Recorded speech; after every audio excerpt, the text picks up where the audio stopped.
নমস্কাৰ প্ৰিয় দৰ্শকসকল, মৰমৰ শ্ৰোতাসকল, সকলোৰে মন, প্ৰাণ, শৰীৰ সুস্থ হৈ থাকক। সকলোকে অসমীয়া নৱবৰ্ষৰ শুভেচ্ছা যাচিছোঁ। আমাৰ চেনেলৰ তৰফৰ পৰা আপোনালোকৰ প্ৰত্যেকটো দিন সুন্দৰ হওক, মনে বিচৰা আশা আকাংক্ষাই পূৰ্ণতা লাভ কৰক। তাৰ বাবে মা ভগৱতী ৰাজৰাজেশ্বৰী কামাখ্যাৰ শ্ৰীচৰণত অজস্ৰ প্ৰণিপাত যাচিছোঁ, যাতে এই বৰ্ষটো সকলোৰে কুশল হয়, মংগল হয়, সকলো প্ৰকাৰৰ বাধা বিঘিনি আঁতৰি থাকে। ক'ব বিচাৰিছোঁ সিংহ ৰাশিৰ 1432 ভাস্কৰাব্দ ইংৰাজী 2025-26 এই অসমীয়া বৰ্ষটোৰ ফলাফলৰ কথা। সিংহ ৰাশি ৰাশি চক্ৰৰ পঞ্চম ৰাশি, মঘা নক্ষত্ৰৰ 4টা পদ, পূৰ্ব ফাল্গুনী নক্ষত্ৰৰ 4টা পদ আৰু উত্তৰ ফাল্গুনী নক্ষত্ৰৰ 1টা পদ লৈ সিংহ ৰাশি গঠিত হৈছে। সিংহ ৰাশিৰ নামৰ আদি আখৰ ম, মি, মো আৰু মূৰ্ধন্য ত এই আখৰেৰে আৰম্ভণি হয় সিংহ ৰাশিৰ জাতক জাতিকাসকলৰ নামৰ আখৰ।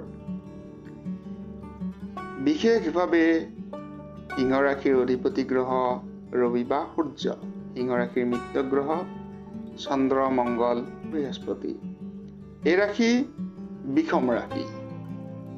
বৈশিষ্ট্যৰ কথা ক'বলৈ গ'লে স্বাভাৱিকতেই বিশেষ শক্তিশালী বৈশিষ্ট্যৰ হয় সিংহ ৰাশিৰ জাতক জাতিকাসকল আৰু সুহৃদয় প্ৰকৃতিৰ, কঠিন হৃদয় প্ৰকৃতিৰ হয়। বিভিন্ন প্ৰকাৰে বিভিন্ন ধৰণৰ দুখ চিন্তা আহিলেও তাক সহজতে প্ৰক্ষেপ কৰিব পৰা বা সহজতে তাক নস্যাৎ কৰিব পৰাও ক্ষমতা থাকে বুলি কোৱা হয় সিংহ ৰাশিৰ।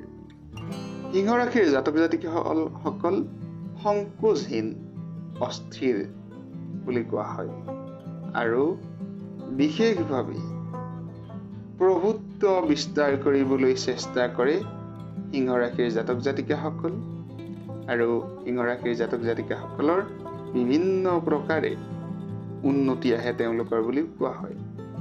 সিংহ ৰাশিৰ জাতক জাতিকাসকলৰ যদি আমি জীৱিকাৰ কথা কওঁ, সিংহ ৰাশিৰ জাতক জাতিকাসকলৰ অধিপতি ৰবি হোৱাৰ বাবে, কৰ্মৰ অধিপতি শুক্ৰ হোৱাৰ বাবে শুভ ভাৱত যদি তেওঁলোকৰ থাকে চিকিৎসা, শিক্ষক, অভিনয়, কাঠৰ ব্যৱসায়, সংগঠক, গাখীৰ, মিঠাই ইত্যাদিৰ ব্যৱসায়ৰ লগতে বিভিন্ন ধৰণৰ ৰং ৰহস্যৰ কৰ্মত থাকি নিজকে লাভান্বিত কৰিব পাৰে আৰু ব্যক্তিসকলক ভাল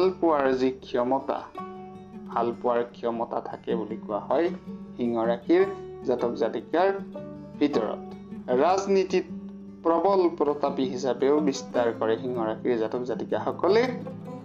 বিশেষভাৱে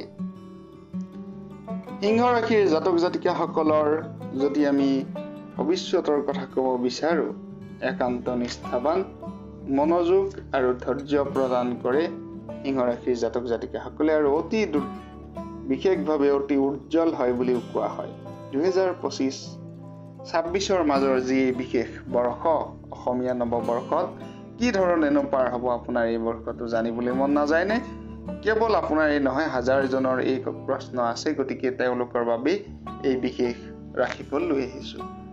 এতিয়ালৈকে আমাৰ যদি চেনেলটো ছাবস্ক্ৰাইব কৰা নাই, ছাবস্ক্ৰাইব কৰি দিব পাৰে। আমাৰ কষ্ট আপোনালোকে হৃদয়ংগম কৰি আমাৰ যি কষ্ট, এই কষ্টৰ প্ৰতি সন্মান জনাই চেনেলটো ছাবস্ক্ৰাইব কৰি দিব। আৰু আপোনাৰ জন্মকুণ্ডলীখন যদি চাব লাগে, স্ক্ৰীনত দেখা নম্বৰত হোৱাটছআপত এটা মেছেজ প্ৰেৰণ কৰিব। যিকোনো একেবাৰে নিম্নতম খৰচৰ বিনিময়ত চাই দিয়া হ'ব আপোনাৰ ৰাশিফল, ভাগ্যফল, কৰ্মফল, কি প্ৰতিকাৰ কৰিব লাগিব ইত্যাদি ইত্যাদি।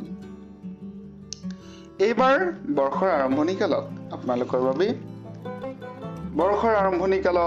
ধনৰ স্থানত কেতু গ্ৰহ বহি আছে, তৃতীয়ত চন্দ্ৰ, সপ্তমত শনি আৰু শুক্ৰ, অষ্টমত ৰাহু আৰু বুধ, নৱমত ৰবি তুংগী আৰু দশমত বৃহস্পতিৰ অৱস্থান। বছৰৰ আৰম্ভণিতে ধনৰ স্থানত কেতু নিজ ভাৱত থকাৰ বাবে অশুভ প্ৰভাৱ দেখা গৈছে। কেতুৰ অশুভ প্ৰভাৱত উদ্যোগত লোকচান হ'ব পাৰে। কিছু কিছু স্বাস্থ্যৰ কথাও ইয়াত দেখা গৈছে। গতিকে 14 আহাৰৰ পৰা আপোনালোকৰ কেতুৰ প্ৰভাৱ নষ্ট হ'ব, যাৰ বাবে আহাৰ মাহৰ পৰা আপোনালোকৰ বহু পৰিমাণে শুভ ফল, বহু পৰিমাণে উন্নতি আৰু আশাৰ বতৰা লৈ আহিব। শুভ ফল দেখা গৈছে, বিভিন্ন প্ৰকাৰে শুভ ফল আহিব। সন্মান লাভ, বিভিন্ন প্ৰকাৰে অৰ্থনৈতিক উন্নতি, প্ৰতিযোগিতামূলক পৰীক্ষা, সুফল পোৱাৰ সম্ভাৱনা। কৰ্মস্থানত বৃহস্পতি থকাত বিভিন্ন প্ৰকাৰে কৰ্মস্থানত উন্নত প্ৰভাৱ দেখিবলৈ পোৱা যাব। মনে বিচৰা আশা-আকাংক্ষাই পূৰ্ণতা লাভ কৰিব। বিভিন্ন ধৰণৰ চৰকাৰী পক্ষৰ পৰা সহায় সহযোগিতা লাভৰ সম্ভাৱনা দেখা গৈছে। 28 বহাগত বৃহস্পতি একাদশ অৱস্থাত যোৱাৰ বাবে বিদ্যাৰ ক্ষেত্ৰত সৰ্বতো প্ৰকাৰৰ উন্নতি, বিদ্যা লাভৰ যুগ, সন্মান লাভৰ যুগ, উচ্চ শিক্ষা লাভৰ যোগে মন আনন্দিত কৰিব। বিদ্যাৰ্থীসকল, মৰমৰ ছাত্ৰ-ছাত্ৰীসকল, সকলোৰে বাবে আছে এই বৰ্ষত আপোনালোকৰ বাবে, তোমালোকৰ বাবে ভাল খবৰ। এই ভাল খবৰ কি যদি প্ৰশ্ন কৰা যায়, বিদ্যাৰ অধিপতি এবাৰ মংগল। মংগল হৈছে যুৱৰাজ, গতিকে যুৱৰাজৰ প্ৰভাৱ থাকিব। বছৰৰ আৰম্ভণিত মংগল গ্ৰহ নিজ হৈ দ্বাদশত থকাৰ বাবে বিদ্যাস্থানত শুভ প্ৰভাৱ দেখা গৈছে কোনো কোনো ক্ষেত্ৰত। আৰু 1 আহাৰৰ পৰা অতিকে শুভ বিদ্যাৰ স্থান। সামৰিক বিভাগ, চিকিৎসা, বন বিভাগ, ভূমি, ৰাজহ ইত্যাদি বিভাগত কৰ্মৰত, বিভিন্ন ধৰণৰ অধ্যয়নৰত ছাত্ৰ-ছাত্ৰী, যুৱক-যুৱতীৰ বাবে অতিকে শুভ ফলাফল, চাকৰি প্ৰাপ্তি, কৰ্ম প্ৰাপ্তিৰ সম্ভাৱনাও দেখা গৈছে। চাকৰি প্ৰাপ্তি, কৰ্মৰ প্ৰাপ্তিৰ এইবাৰৰ অধিপতি গ্ৰহ হৈছে শুক্ৰ।